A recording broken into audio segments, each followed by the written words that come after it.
হাজির বিরিয়ানি কোন জায়গা থেকে আসলো? হাজির বিরিয়ানি পুরান ঢাকা থেকে আসছে নাকি? তাহলে হাজির বিরিয়ানি তো বাংলাদেশে একটাই, সেটা পুরান ঢাকায়। পুরান ঢাকা ওইটাই একটা। এইটাই আরেকটা। এটা আরেকটা কেমনে হইলো? পরিচিত তাহলে সিশেল ক্যাফে নাম দিতেন, হাজির বিরিয়ানি দিলেন কেন? আচ্ছা আসেন একটু খাবারগুলো দেখি, কেন দিলেন হাজির বিরিয়ানি নাম? এটার কোনো উত্তর আছে? মালিক হাজি ছাপ।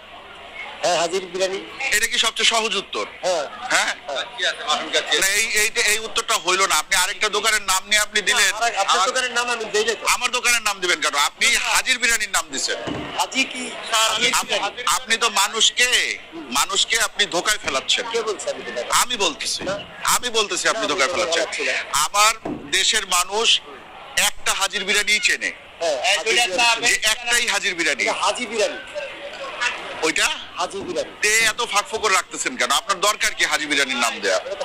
হাজি বিরিয়ানি। এই যে জীবনেও হাজির বিরিয়ানিতে এই খাবার বিক্রি করে না, কিন্তু আপনারা করেন।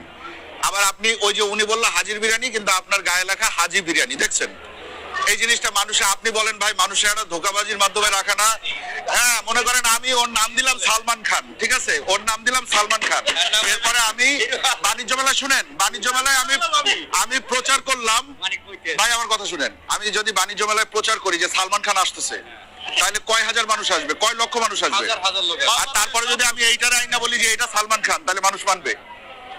মানবে না। এইটাই আমি এই জিনিসটাই বলতে চাইছি।